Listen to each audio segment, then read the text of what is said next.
Hello! Welcome to Squid Essays. Inking your academic pen. My name is Julie and I will be your instructor as we read through Edward Scissorhands' essay. The article source is embedded in the video description below. Feel free to read along. Please note that you can get a custom, plagiarism-free essay for as little as $10 a page at Squid Essays. The link is in the description. Edward Scissorhands, 1990, by Tim Burton, is a romantic fantasy film centered upon a character, Edward, Johnny Depp, an uncommonly gentleman who is in fact an unfinished creation equipped with scissors for hands. Edward is taken in by a suburban family, the Boggs, and quickly falls in love with the daughter Kim, Winona Ryder. To begin with, Edward unregistered trademark's love for Kim is unrequited. However, as the film progresses we see Kim slowly fall for Edward and their love becomes mutual. Regrettably, with Edward being a slightly different and more unusual character, it makes it hard for the two to love each other in solace. A sequence in the film that accurately communicates the difficult relationship between the two is when Edward and Kim share an intimate moment alone while the Boggs family is out searching for Edward. This scenario we witness is different from the typical romance depicted in today's unregistered trademark society, and we, as the audience, are able to see the awkward love shared between the two characters. I will analyze this sequence through its mise-en-scene, cinematography, narrative, sound, and music, and discuss how these concepts help reveal the key ideas of appearance versus reality as well as Edward's wish to conform to society, focusing particularly on Edward and Kim unregistered trademark's problematic love for one another. This sequence begins just after Kim unregistered trademark's boyfriend Jim, Anthony Michael Hall, verbally attacks Edward, calling him a freak and telling him to leave. Edward leaves the Boggs house, angrily wandering the neighborhood until he finds himself sitting alone on the side of the street. A combination of mise-en-scene concepts, lighting and costume are used to portray the director unregistered trademark's intentions. It is late at night and the lighting of the scene is dark and brooding, creating an atmosphere that works well with the feelings of despair and loneliness that Edward is experiencing. Edward's unregistered trademark's costume, which comprises of a full black attire, fits well with the setting also as it exactly reflects his mood. This is because we can associate the color black with sadness and solitude. It seems natural for Edward to be alone, as at the beginning of the film we are shown his home, a decrepit Gothic castle, situated on the top of the hill far from the rest of the town.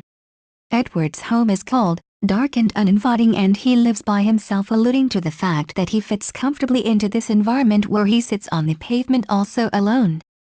A wide-angle camera shot is used to emphasize Edward's unregistered trademark's loneliness, as we are able to see his surroundings, which reveals only him against the background of an American suburban house. It unregistered trademark's not long before a dog comes and sits next to Edward. Seeing that his fur has overgrown his eyes, Edward snips it away so the dog is able to see. Having hands as scissors makes it hard for Edward to do everyday activities such as dressing and using eating utensils. He is constantly impaired and he himself considers his hands as a defect or abnormality. Samson. In the scene where he is reflected in a lonely and gloomy space, he easily fits with the setting, making his scissor hands appear less of a physical disability. His actions towards the dog come across as a normal habit for him, and we can understand this because he is by himself and not being compared to the other people of the suburban town who are depicted as normal. This brings about the idea of conformity to society, which is a powerful idea uncovered in the film. The townsfolk, who although adored Edward at the beginning of the film, now somewhat resent him, and the shot that shows Edward alone simply emphasizes his obvious unfitting place in the suburban society. Edward smiles at his work, happy he is able to be in some way useful. However, his happiness is cut short when two bright white lights are seen coming round the corner. A swift and quick succession of music begins to play, a repetition, which mimics close to that of a heartbeat as the police car approaches round the corner. The sound accurately communicates a certain amount of fear, which we know Edward is experiencing since the police are searching for him, and the viewer is able to empathize with Edward. Seeing the vehicle and recognizing its significance, Edward quickly rises and briskly leaves the pavement and the dog. The shot quickly transitions to Edward arriving outside the Boggs unregistered trademark's house, and we see him looking into the window. The inside of the house is displayed as warm and inviting, with soft lighting. It reflects the life of the box, which is happy, warm and full of love. It contrasts greatly with the outside environment, which is dark, low-spirited and similar to that of Edward's unregistered trademark S life. With him being on the outside of the house, we can understand that this mirrors his exact position in society. He constantly feels out of place in this new suburban civilization that the Boggs family has brought him into. He looks into the house through the window. He puts a hand against the wall. We as the viewers can read this as almost a longing grasp at the lives he wishes he could permanently belong to. This again hints at the idea of conforming to society as it portrays Edward's unregistered trademark as desperation to be accepted. Edward unlocks the door with his scissors and walks into what he thinks is an empty house before Kim comes from behind him and puts a hand on his shoulder. Repetitive over-the-shoulder shots are used to illustrate the two talking to one another and shows where they are in relation to each other. Kim is exposed in a long white dress and illuminated against the background of small brightly lit lanterns and Christmas lights. Her attire suggests innocence and purity, depicting that of an angel. This is how Edward sees Kim in comparison to himself. This image of Kim as an angel is further emphasized when we think back to the ice sculpture that Edward created on the night of the Christmas party, which too was also an angel. The warm lighting behind Kim further explains her as someone with a happy life full of love. Edward, in contrast, is presented against a dark background, alluding to his difficult and lonely life, which brings many struggles. Still in his black attire, when contrasted with Kim's unregistered trademark S white dress, simply emphasizes how different their two worlds are and the difficulty of combining the two. This is further made obvious when Kim asks Edward to hold her. Her voice is full of longing and we straightaway can see the obvious love that she holds for Edward. The fact that she at first asks Edward rather than taking her own initiation suggests she is aware of the danger Edward's hands pose, but she is not afraid of him. To begin with, he tries, bringing his scissor hands up around her head. The desperation for him to hold her is obvious as his scissors twitch around Kim, trying to find a way to embrace her. At the same time, we see that as Kim gets closer, Edward has a paralyzing fear in his eyes. This same fear is reciprocated in his eyes when Peg, A9AYTZ2HMZ, Kim's unregistered trademark S mother, first applies makeup to his face after she brings Edward back to their family home. It is here that we are able to identify with the idea of appearance versus reality. Edward is revealed as a monster simply by the costume he wears and having scissors as hands. His appearance shows a lack of humanity. However, the reality of Edward is in fact that he possesses many characteristics associated with any normal human being. Although Edward wants to accept Peg's unregistered trademark as warmth and affection, he is afraid because it is not something he has grown up with. He has lived alone basically his whole life, and the thought of being appreciated by someone is something he fears, although at the same time craves. His scissors actively impair him from being close to a person romantically, which is why it is hard not to assume Edward is a monster. We can understand that Edward is afraid of adult emotions such as love, due to his solitary upbringing, and so finds it hard to demonstrate these feelings. This is perhaps lessened when we think back to the ice sculptures Edward creates as mentioned earlier, and can understand that these are perhaps an attempt to show his unfathomable fondness for Kim. Although he cannot connect with Kim on an emotional level, he can still make his affection known to her through an outward display of it. In turn, because Edward cannot touch Kim directly without hurting her, but he can touch her through the snow that falls upon her. Samson, this just shows how Edward does not and never will fit into normal society. No matter how hard he try unregistered trademark as they will not accept him.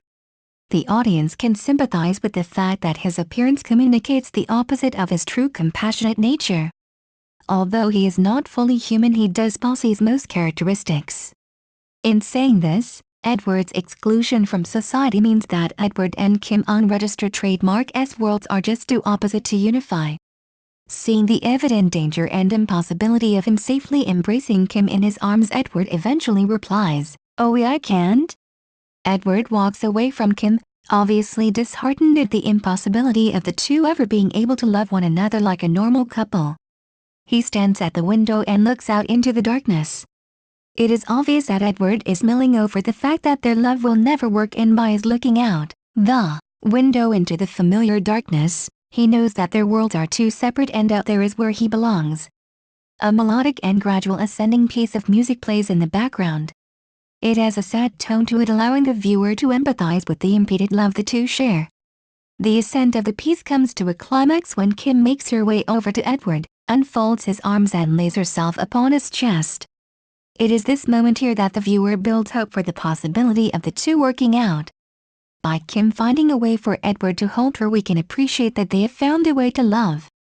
This scene just emphasizes the reality of Edward's unregistered trademark-esque character and his ability to love. The music piece climaxes with a tone that produces a sense of liberation and joy.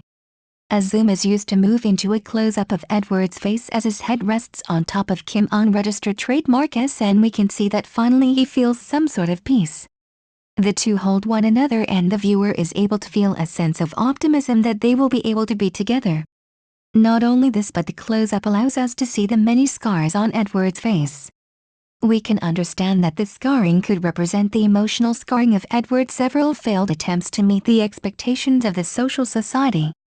Samson, because he is such an outcast, it is a lot more difficult to manipulate social situations, meaning he struggles to conform, and this is the crux of why Kim and Tim are unable to work as we hoped. Through the collaboration of mise-en-scene and all the film conventions I have described that were used in this sequence, the viewer is easily able to understand the difficult yet reciprocated love between Edward and Kim. From the start of the sequence where we see Edward sitting alone on the pavement, we can sympathize with his guiltless nature explored as he only wishes to be a normal human. We see him help the dog out by trimming his hair, and this further shows that Edward means no harm by anyone. Edward's return to Kim's unregistered trademark-esque house demonstrates the infatuation he holds for Kim and his desperate attempt to see her. We witness Kim ask Edward to hold her and see his difficult yet extremely desired attempt to express his love to her through embracing. He fails to do this, and the sequence ends with Kim taking it upon herself to fold herself into Edward's unregistered trademark-esque arms. From this very short yet significantly important sequence, the viewer is able to see the difficult love shared between the two characters. The sequence exposes the obvious social barriers that prevent the two from loving in peace, and the viewers find themselves empathizing for Edward's unregistered trademark-esque desperate attempts to fit into society and be with his true love, Kim Boggs. We witness Edward's unregistered trademark-esque compassionate and caring side that lies behind his gothic appearance, allowing the viewer to read into the idea of appearance versus reality. Bibliography: Samson, Corey.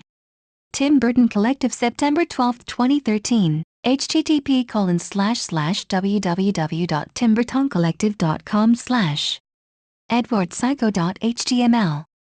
Filmography: Edward Scissorhands. Dear Tim Burton.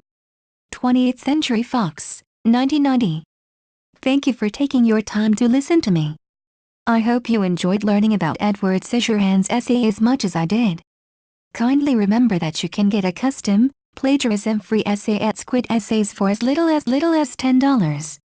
The link is in the description. See you next time.